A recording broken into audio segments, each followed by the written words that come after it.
Hello, everyone, and welcome to episode 11 of Leadership Trademark Podcast.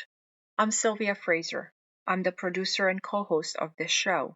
With me today, I have Rosalind Kingsmill and Leslie Riley. Together, we are really expanding our conversation about leadership, particularly on employee engagement. As a guest, today we have Anthony Colvin. He is in the service industry and he will be sharing his approach to employee engagement. Enjoy. Welcome back to Leadership Trademarked, the podcast for leaders by leaders.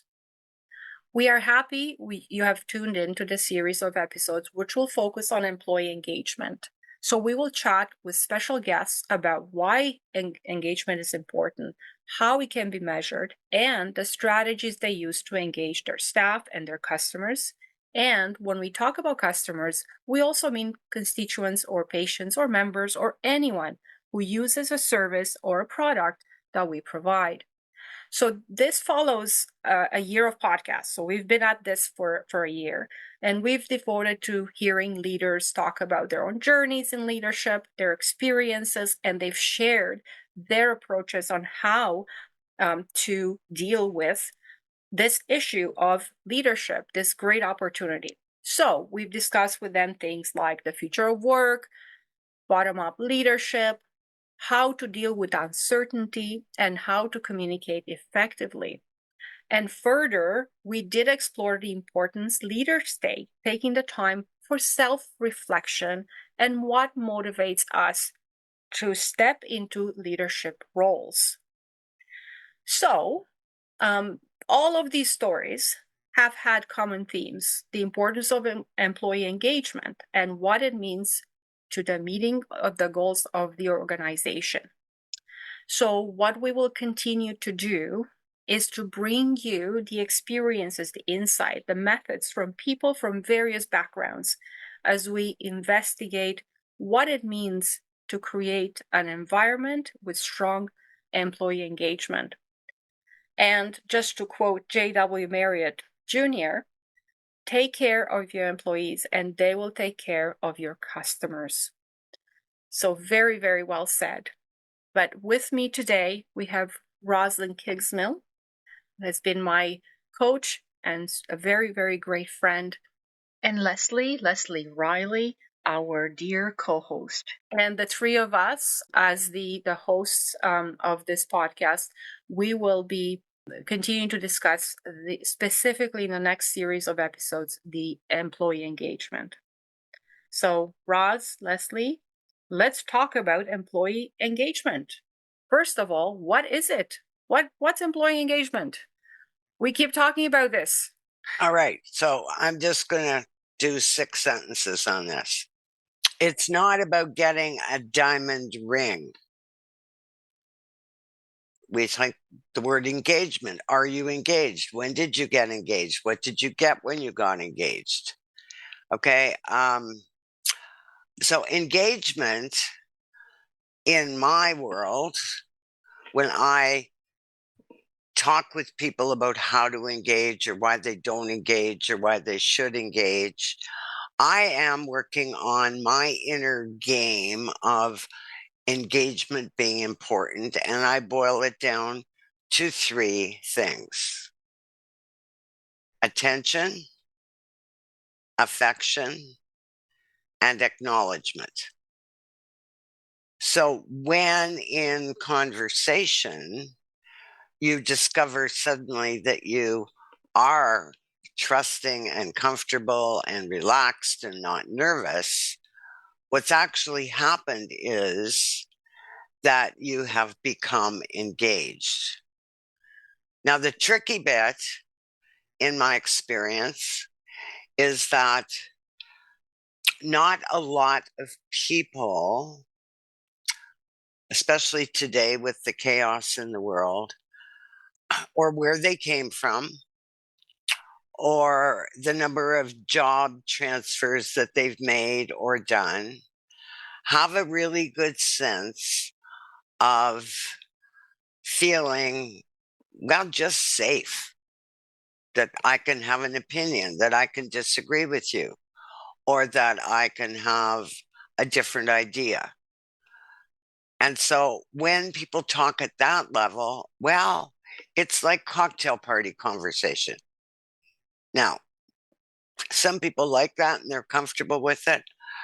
I can put up with it for about 10 minutes because it's like people who use words like, well, how are you? Fine. Well, what does fine mean?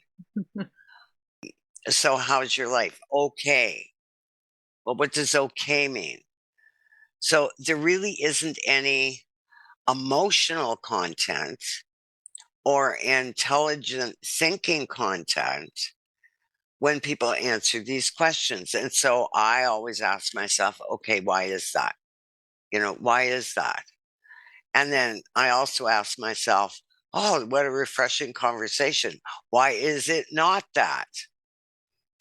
So it brings me to a conclusion that, well, I heard a saying once that those those who give forgive, and those who get forget. So I think that the root of engagement is compassion. And compassion, in my view, is how well do I understand and think about myself? And by the way, am I willing to stick up for myself? Or whatever. Number two, how well am I able to appreciate or hear or seek to understand, be curious about the other?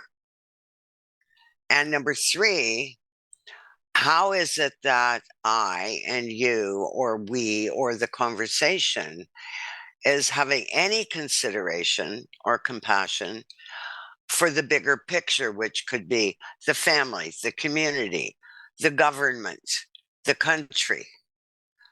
And those elements, the detail in it, is what builds either a conversation where you generate loyalty, or you take whatever loyalty was there and you destroy it. Because most people won't go back again. Take the mailman.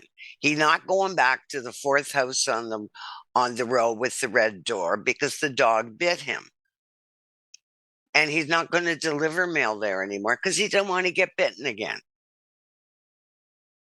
And I think as human beings that we all suffer this in the last 3 years, the isolation of the pandemic, 3 years following open heart surgery, 3 years being locked in the house without my family, except for my husband, but no friends, nothing social to go out to, created a really big sense of, I think, just loneliness. I think I was lonely. Where are my All are. friends? Yeah, we all were really Right. So during that so time. when we talk about engagement now, Mhm. I think that being as aware as we can be, especially as leaders, that we are demonstrating, we are paying attention, we are acknowledging, so that all these people who are supposed to do their jobs start exhaling and think, okay, I think this guy or this gal gets it. I think I'm going to be backed up, or I think I'm allowed to ask questions, or. Can And I then, interject here, Roz? yeah, I don't want to cut you off that's all if right. you I'm aren't rant. I'm done. on a rant. Well, I agree with everything you said. I think all of those things are important. I heard you talk about trust, safety, acknowledgement, compassion, the ability to be curious about the other. If I were going to add anything to that list of things that helps foster engagement, I would also think about it in terms of creating a team, and part of that team is knowledge. And I'm not talking about how many degrees you have or how fast you can carry out an equation. I'm talking about understanding where you fit into the bigger picture. Absolutely. Because if we're all going to work Yeah. together, we Yeah. need to know what each other is doing. I led a group one time that was, well, it was an accounting function, and when my first day of work, I walked in, it was chaos. It was just absolute chaos. There were piles of paper everywhere. Nobody knew what they were doing. Nobody knew how they fit into the picture. And it really didn't take very long just to take a step back and say, okay, when we do this, this information goes here, and that's what those people do Right. with it. Right. You know, if there's a mistake, then this is what we have to do, because if we don't fix it now, then the executives are going to be looking at reports that are all wrong, and then there's going to be more Right. chaos, and Right. they're going to be very upset. So And we so just I did that. think what you're pointing out really well is the accountability, clarity for what I count on you for Mhm. definitively. Exactly. Okay. And where the edges are. Yeah. I don't experience a lot of people in the workplace who actually know what they're supposed to be doing. Or the importance of what they're doing. Exactly. How does it fit in? Exactly. What happens to that Right. 5 and 6 steps down the line? And that's a really important Right. context. If you have to make a decision, you can make a good decision. If something goes wrong, Right. you can fix it. If you don't know what happens to it afterwards, you're just really kind of Absolutely. at a loss. Right. So then that takes in the cognitive side of engagement, which I call accountability, knowing what somebody counts upon you to do clearly, Right. not the detail level, but the bigger picture. Right. And responsibility, which I call the ability to respond. I mean, in a world of change, which I mean, I was mostly a change leader in my work. One of the things that I made clear to people that I led as I've got more senior is I need to know that you have the ability to respond to whatever hits tomorrow. And I'm so sorry, but I don't know myself what is going to hit. Mm. Right. So I need to know whether you're going to run towards it or away from it, whether you're Yeah. going to get kick. And then Yeah. finally, I want you to be and me to be really, really clear about the authority you have. You know, how much authority do you have? How much permission do you need to make choices, to make decisions, to change the direction? And then the individual who understands those things, voila, they either say, yes, I want the job, or no, I don't, or, you know, they are engaged. And if they're not engaged, well, you can read it all over their face. Yep. So it Well, just and by cuts. doing all of those things, you've created exactly that environment of Right, trust and safety that we all right, need to right, perform right, well. But right, when I think about employee engagement and engagement, just to start with the word engagement, it's the relationship. Because the moment you have a relationship, that's where engagement is formed. So it takes that two or a team or and really being clear what the relationship is. Is it an employee organization type? So what is that relationship between an employee and the organization? Do you feel engaged around working right. whatever the company is? What is that relationship look? And that touches on culture. That touches on how do you feel? Are you proud? Are Okay, you so Sylvia, Mhm. say something about culture, because one of the things that I notice is that, and more now than ever before, Mhm. is that we are so multicultural.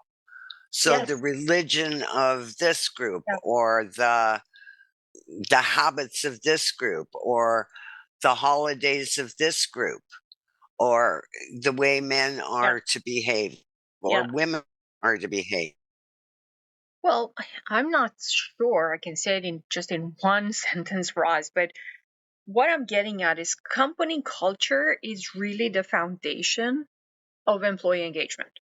So if you have a positive culture that fosters a sense of belonging and purpose, that's what that culture will be.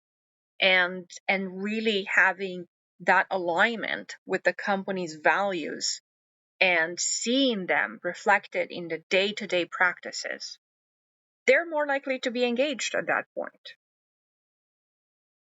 So now that we've gotten ourselves warmed up in this conversation about employee engagement, let's start to turn our discussion with a leader in the service industry. Anthony Colvin, welcome to our show, Anthony. So great to have you here. It's great that you're here to talk to us about engagement.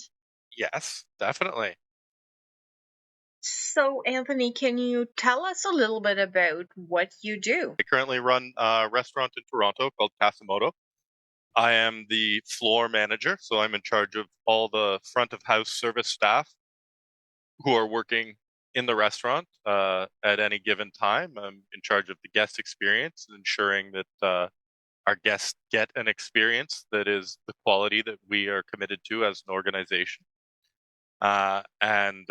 My responsibilities include liaising with heart of house, as we call them, or the kitchen, as most people would think of them, as well as customers, following up on customer service complaints, customer experience.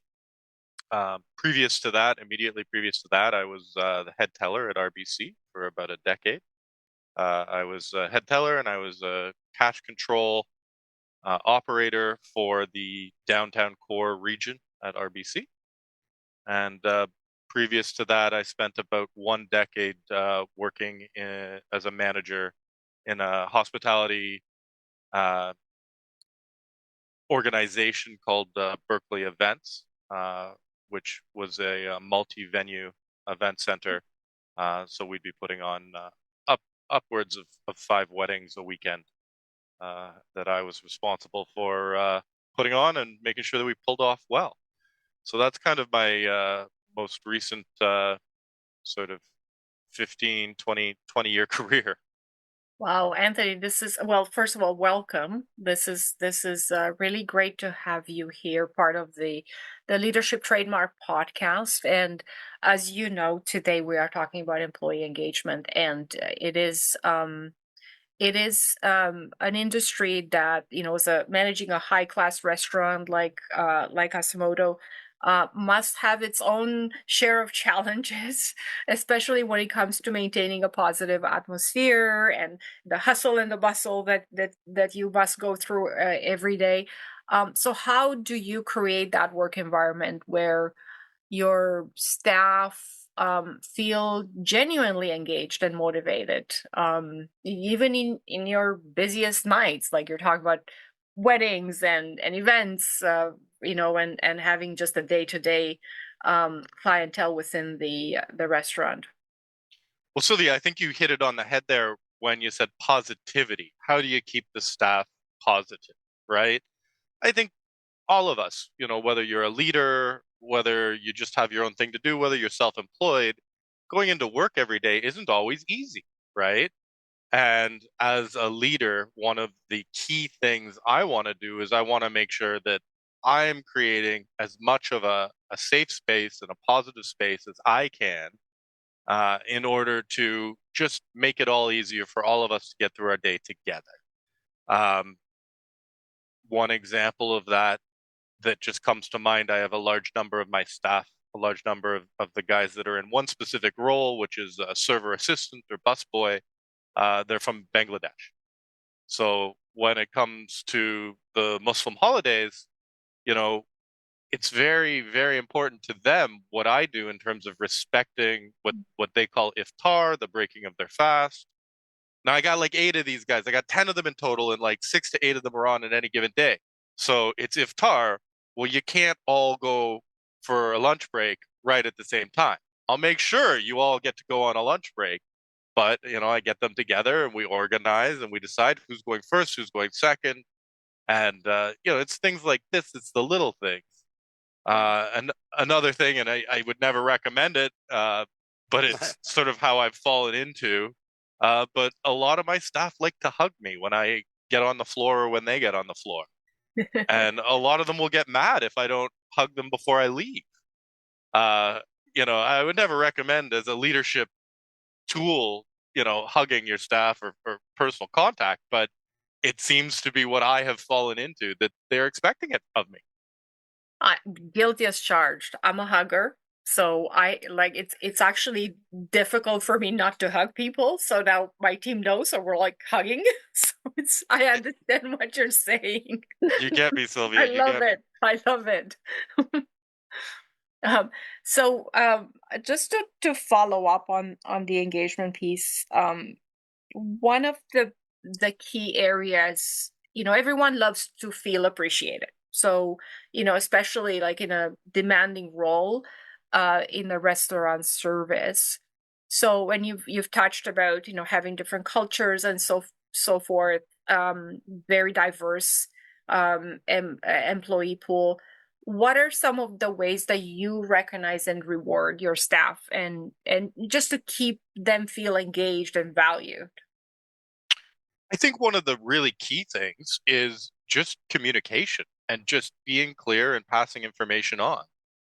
We have all sorts of different systems for evaluating our performance, and one of them would be like a Google review or a Google rating. Another one are some internal reviews and internal ratings and metrics that we have. And when you have a staff member that is performing or exceeding on those metrics, it's really important to take the time to take them aside and let them know you're performing, you're exceeding, you're doing really well, keep this up. And to acknowledge that publicly in the group environment. What I'm doing, we call them pre-shifts before we start a shift of service. We have a little meeting and we talk about, what we're out of, what we have. But it's also a really important time to acknowledge the key players that are doing well and acknowledge them for their success and ask them to share their successes with the team. I think that's a huge acknowledgement. I think it's very easy for a leader to get trapped in, I am here to tell them when they're doing it wrong. And there's not enough engagement around, well, you know what, you're really doing it right. And we'd like you to keep doing what you're doing because it's making a big difference. And what about when they're doing it wrong? How do you keep the engagement going with somebody who isn't pulling their weight or is missing a piece? One of the biggest gifts I got coming out of the Canadian corporate banking world is that we were very constructive in how we provided criticism to our staff. We couldn't interview a staff member and hire them. We could just tell HR we need a staff member. We get one that's maybe not a good fit. So how do you deal with that? You can't say you're wrong, you're bad, you're not good at your job. You have to say, are you happy? Is this making you happy? Is this working for you? So now that I'm in the restaurant industry, I'm kind of like the Ted Lasso of my restaurant, because I'm the coach. I'm the leader that says things like, oh dear, this is a pretty bad review. What did I not provide you with? How did I fail you so that you got this review? Because if I was doing my job efficiently, you wouldn't have gotten this review. So what did I fail to provide you so that this happened? Right? And just that sort of the worst thing you could do is disappoint. Because I have your back and I support you and I sponsor you. And so if you're providing service to our guests that's falling down, that's not up to our standards, then I must be failing. So please help me understand how I'm failing, because it seems we're failing together. It sounds to me, Anthony, like you see one of your key roles as being the person who removes obstacles to doing a good job. Absolutely. Absolutely. And constantly, I find myself bussing tables and running drinks out and running food out. And, my staff go, oh, thank you for doing that. And I just say, look, it's my job. Don't thank me for doing it. It needed to be done. What was I going to do? Walk past warm food at the kitchen pass and leave it there and go stand in a corner somewhere looking out with my arms crossed? No, this is one team. We're one family. And, and it's to the same thing around, I'll go to a staff member. I'll say, look, this table needs X or Y. They'll say, well, that's not my section. I'll say, yeah, that's why I'm coming to you, because it's not your section and you need to go and provide this to this table. So glad we've had this conversation. Like really silly question, but what's the relationship, or what's the impact on customer service and loyalty of having a really engaged team working for you? Oh, it's everything. It's absolutely everything, Leslie. The community that my restaurant is in Yorkville is sort of very affluent Toronto community. These people could go wherever they want. They can go wherever in the city geographically they want. They can spend as much as they want. They're coming back because of the experience they had, and the experience is probably 20% the food and 80% the people and service, right? And environment and atmosphere. So, the impact of having an engaged staff is like 0 to 100. And when things happen and we as a team are challenged by these things, the entire spirit of the restaurant, you can see it. You could measure it in the deliverable, measurable elements when we are recapping how the previous week was. It was an off week. The team was off. I could see it in the numbers. And so then it's very important during those pre-shifts, during those one-on-ones with individual staff members, to just check in and just say, hey, how you doing? What's up? Last week kind of sucked, didn't it? Do you think that was because of the rain, or do you think it was because maybe we weren't really on the balls of our feet there for that week? And just, inviting them to see things as we do. I think it's a big part of my role as a people manager is being able to translate what I'm getting from above me to those below me so that they can understand the purpose of what we are doing here. A wise woman once told me that if you're going to break the rules, you need to know the intent of the rules you're breaking and be able to come up with a business case or an ethical case as to why you took that line and why you didn't operate within the rules as you should well have known them to exist. It sounds very wise indeed, Anthony. I don't know a lot about hospitality, but I do know that turnover can be a significant factor in the industry. What do you do? What are your thoughts and ideas on managing turnover, employee turnover in that industry? Very interesting question, Leslie, and I have something to say on that in a big way. Working in the bank in an institutional environment for a decade before coming back into hospitality, in the institutional environment, people don't leave. They disengage, they quiet quit, but they don't leave because it's a really good institutional job. And so you end up working with a mix of young people who are very engaged and older people who are very knowledgeable, and something on a spectrum in between, and then in the hospitality industry, you have people quitting at the drop of a hat for a job that sounds a little better. It's a lot of grass is greener going on. And I remember when I first got back to the hospitality industry as a manager, really thinking like, we should be retaining these people. Like, why are we hemorrhaging this talent? And I was told, well, that's just the industry. And I never really liked that answer.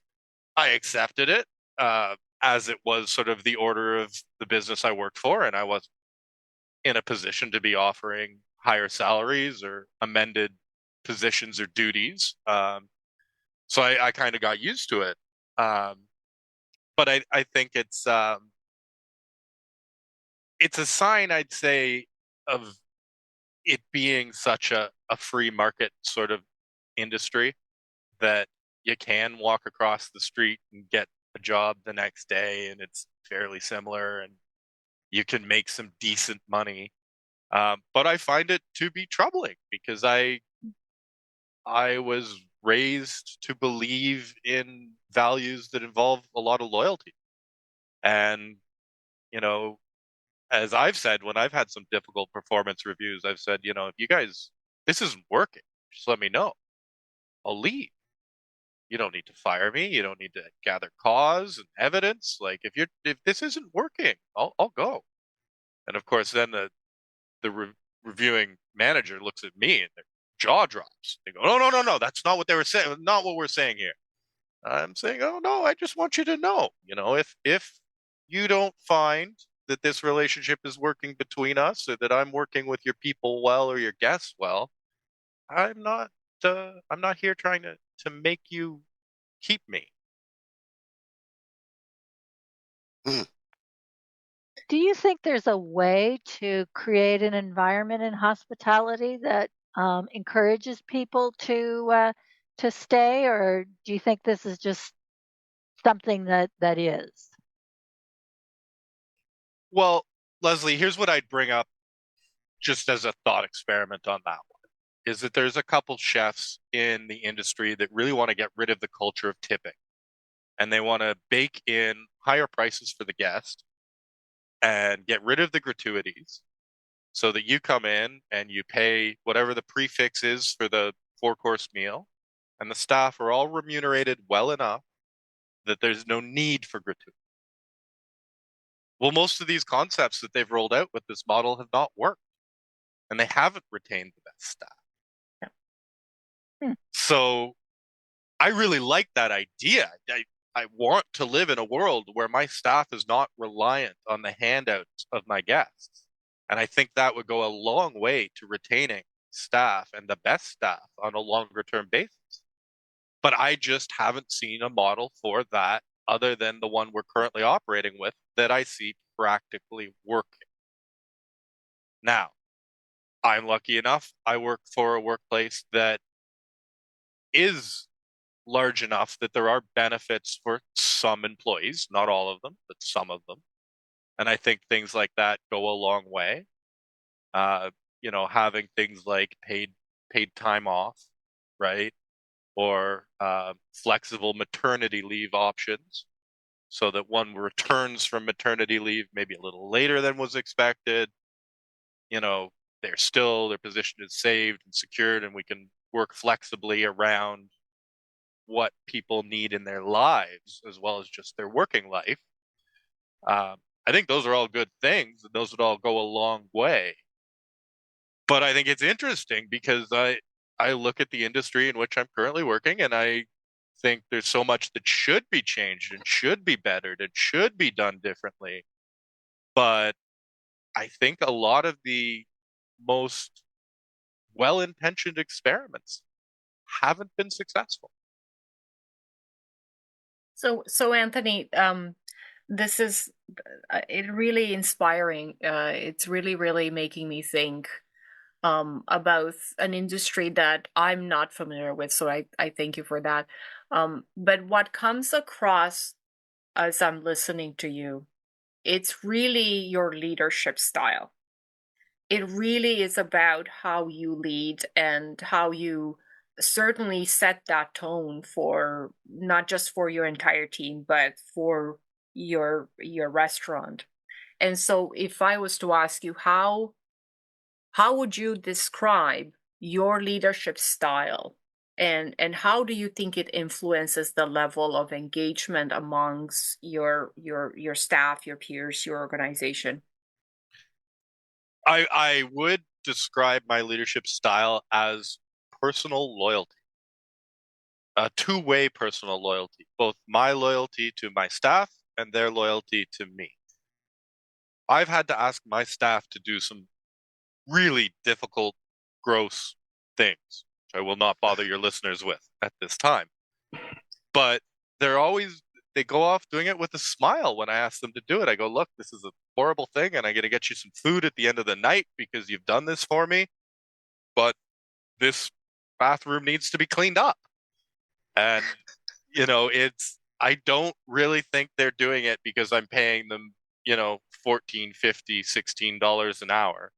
I don't really think they're doing it for a bowl of fried rice, in 2 hours' time in the future. I think really they're doing it because they can see that I'd do it myself if I could. And, they know that because they've seen me do it. They've seen me, go to the kitchen and get a pair of gloves and get a garbage bag out and go into a washroom and say, lock this door, stand in front of it, don't let anyone in here for the next 10 minutes, because I got to fix this,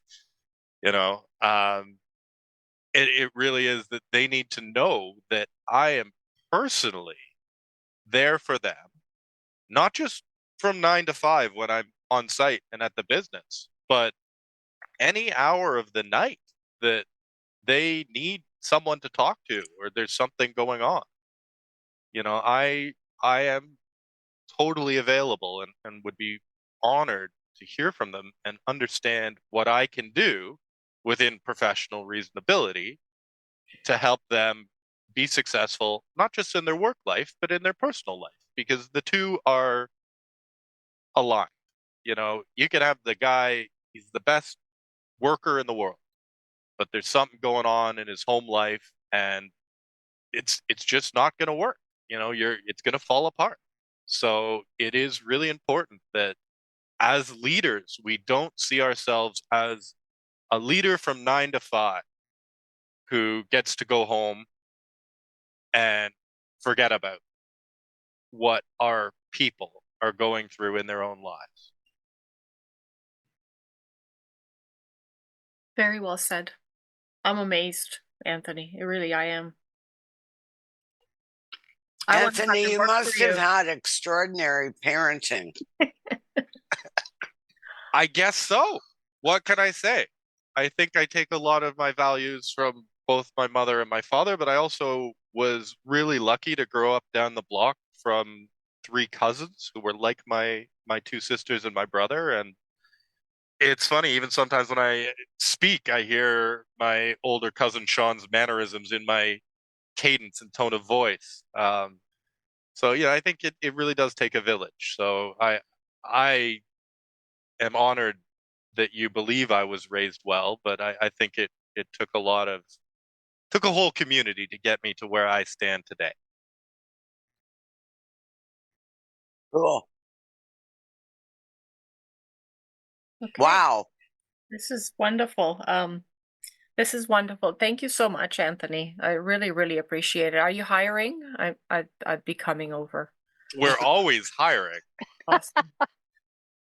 but I must say, Sylvia, I don't know if it's the best workplace in terms of just quality of life with late nights and the hours that we work and the conditions that any service industry worker works under.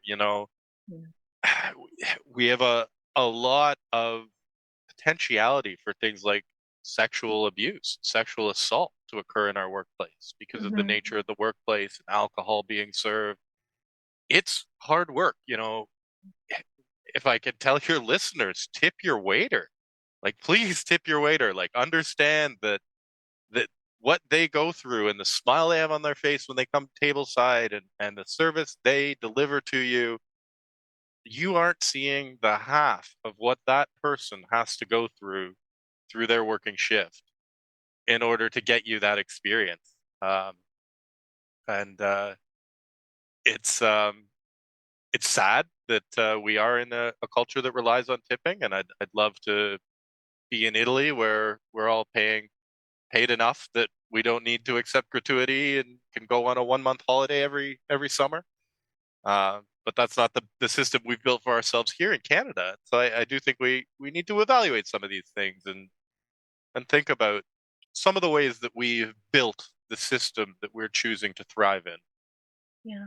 Well, it sounds to me too, Anthony, like you're saying that another one of your roles is advocacy for the people that work for you, just specifically and in general in terms of how we should remember the people who are coming to our tables with plates of food and cleaning up after us.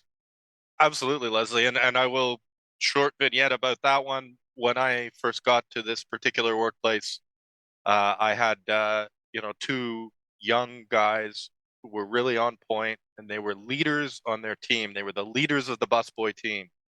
And once I created enough political capital at this particular organization, the first thing I expended it on was getting both of these guys promoted to manager. And they're both my sub managers today. And I can tell you that these lads do the best job ever. I can sleep well knowing that one of the two of them has got the helm. And that came about because I advocated for it. And I said, hey, I know I'm running a manager here. I see these two guys and I see some potential and I see some commitment and dedication and loyalty to the organization.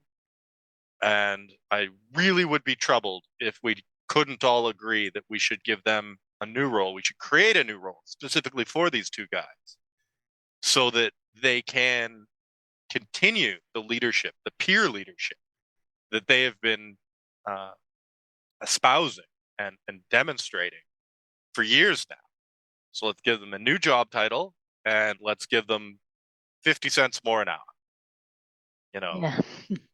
And I now But have you sponsor them, and I have you two have their back, really, and they have really your back. engaged Yeah. people. Exactly. Yeah. Yeah. They're very engaged right now because this is the first year of them managing and they're wanting to show us what they can do. And I love it because it means it's less I have to deal with. Wonderful. That's really great, Anthony. It's really been a pleasure having you on our podcast today. I certainly learned a lot from just and about your leadership style. Like it really inspires me in how you have approached this, and I love it. So thank you for that. You're most Yes, welcome. thank you. It was great to have you on with us, Anthony. I really like hearing your experiences and what you have to say, and you're doing a great job. You're doing a good thing. Well, I look forward to some new episodes because I am all out of episodes at this point. So I will be standing by as those EPs drop. And I will be sharing this amongst my community, hoping we could get a bit of a larger listener base because I think this is a pretty cool pod that we're doing here. Thank And you. I think there's some stuff here to be of use to a lot of leaders. Thank you. Thanks very much. Thank you, everyone, for listening to episode 11 of Leadership Trademark podcast. For the next few episodes, we will continue to have the conversation on employee engagement. And we hope to see you soon and find us where you get your podcast.